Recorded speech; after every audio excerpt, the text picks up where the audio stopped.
Dean Evans joins us. G'day, Dino. Good morning to you, mate.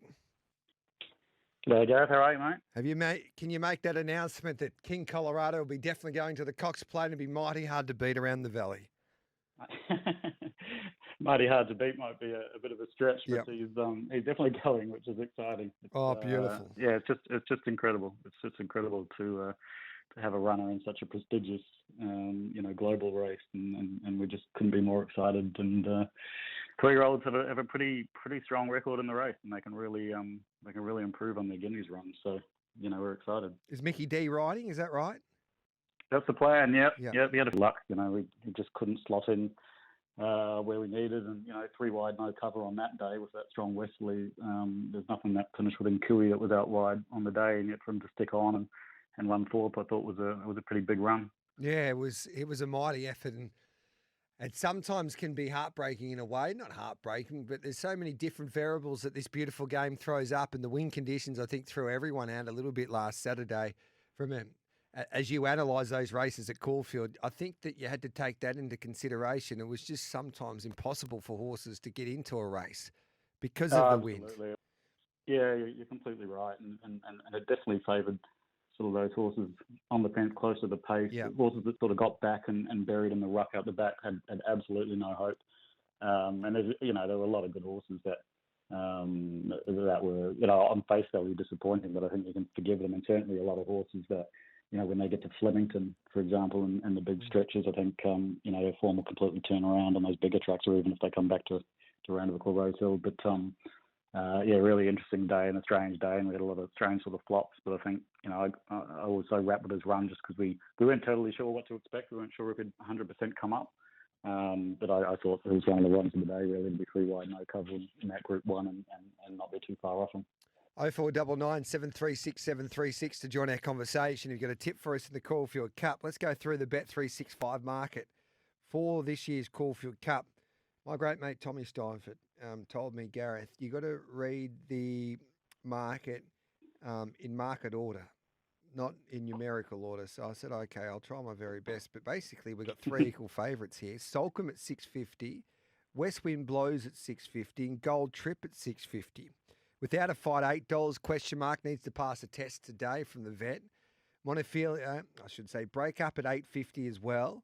And then we go to Montefilia around that $13 quote. Valiant King has had really good support. In fact, it's into $11 now with Bet365. And then we go out to Francesca Guardi at $15. As I said at the top of the show today, Dean, it's one of the better Caufield Cups, the most intriguing Caufield Cups that I can remember for a long time.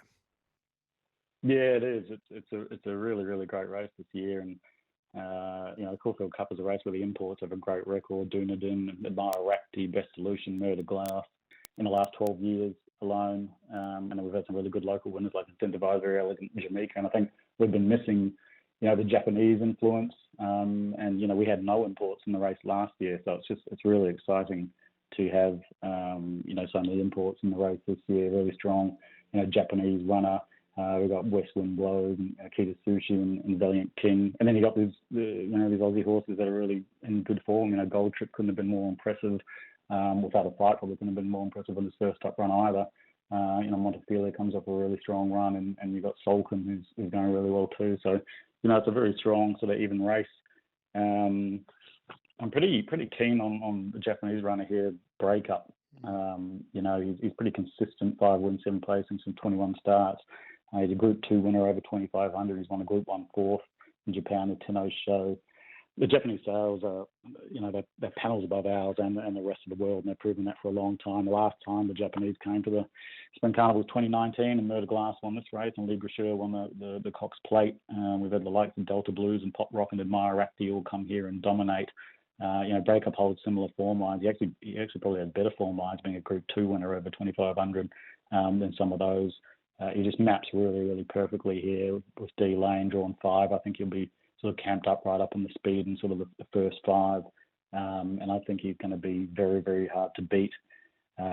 West Wind Blows, his form was been exceptional. He won it over 2,000 at Longchamp by a couple of lengths. Second at Ascot over 2,400 in Hardwick Stakes.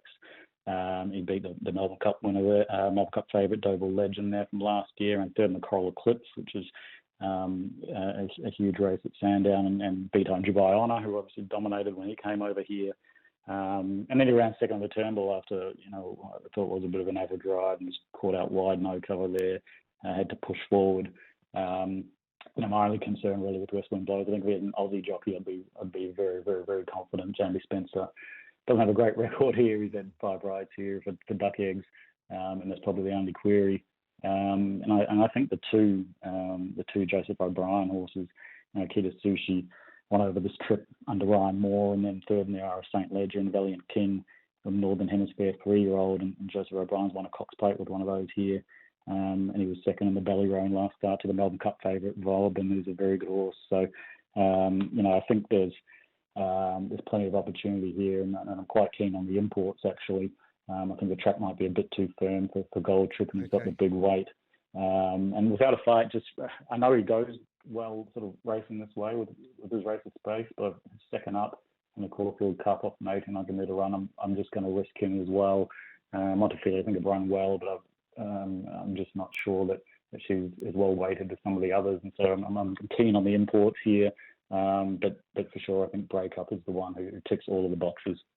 Yeah, I agree with you. I still think Gold Trip's the horse to beat. I can't get that Turnbull Stakes victory out of my mind. And if he turns up, I think they think that he can handle the track. And they'll walk the track tomorrow morning before making a decision. But the way that Caufield, I had a chat to a few of the jocks there after Wednesday, and they said they were amazed how the moisture was still in that surface despite it being a hot day. So I don't know what Tim Bailey's done, but I reckon there's something different with the way that they've prepared the Caufield track for this spring, and I think it's racing in terrific fashion. So I've got no doubt that Gold Trip, if he does start, will be okay. So he's at $6.50.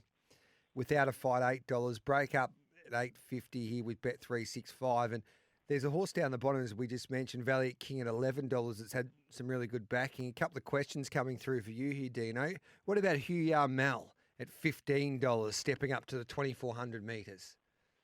Yeah, Gay's horses are flying. They are, aren't flying. Whatever she's doing right now, it's working. And, he was only run down late in the Hill Stakes. He was brought over for a Melbourne Cup, and he'd won a 2,800 metre race at Goodwood.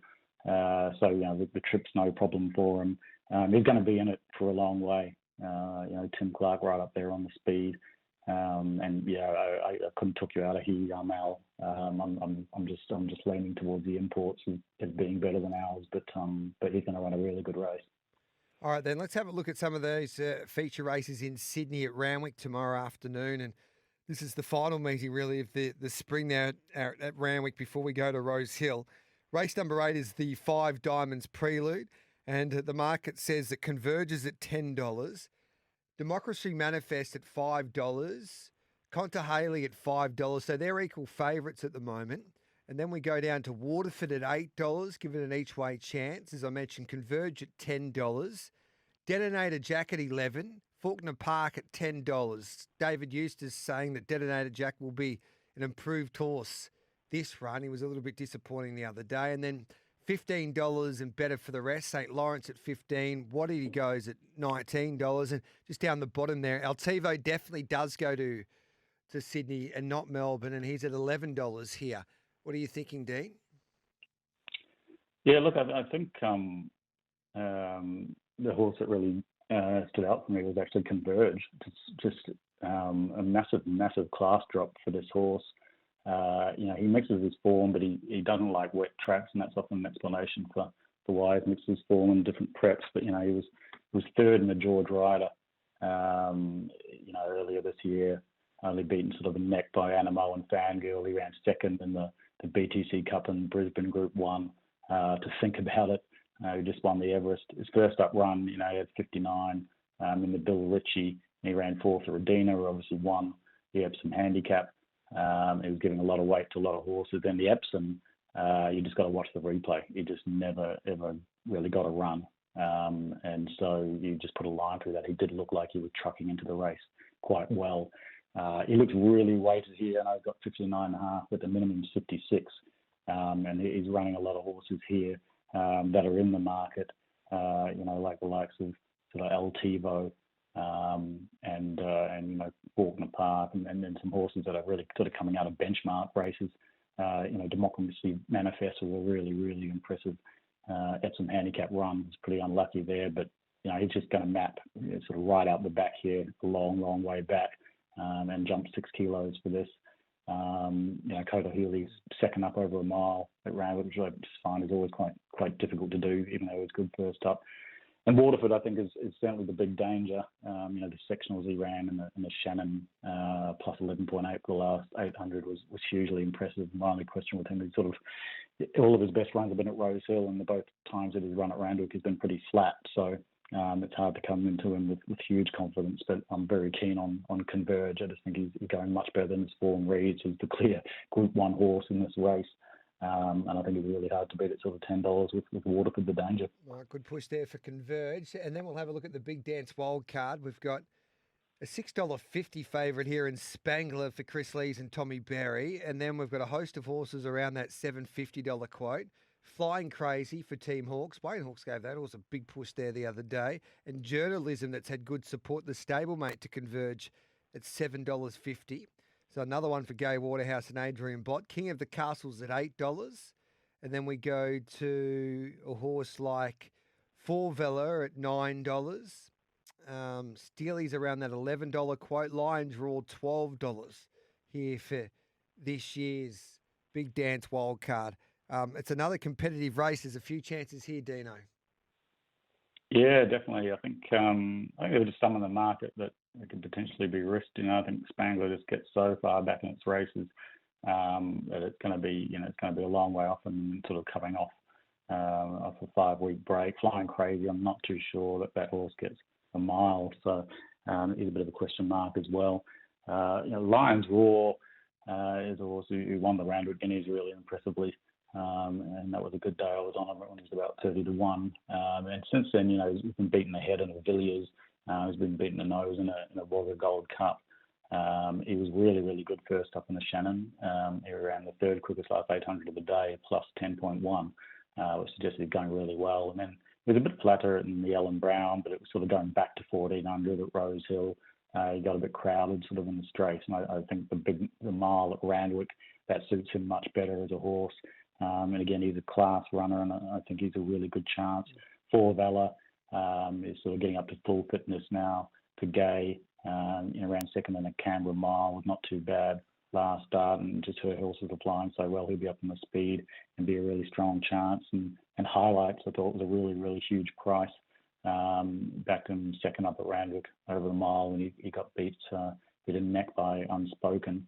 And then last week it was just sort of wide, no cover, going back to 1400, which didn't suit.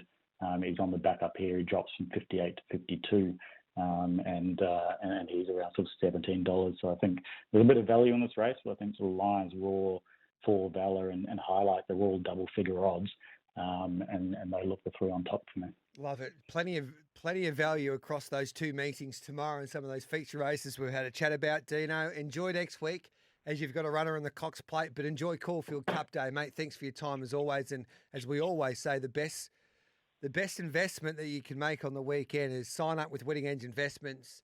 You type in SEN when you go to their membership page, and you get a 50% lifetime discount. And that's the best winner that you can back all day. So thanks for your time as always, mate. Thanks very much, Gareth. Cheers. At Winning Edge Investments, our team of highly skilled expert analysts and full-time professional punters review the data, crunch the figures, assess the best betting opportunities, and deliver them to your phone via our app and your email inbox in real time so you profit.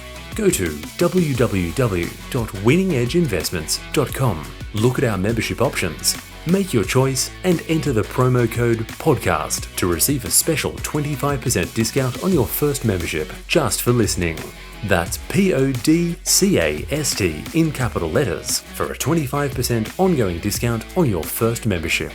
Treat your betting like a business and invest intelligently with Winning Edge Investments.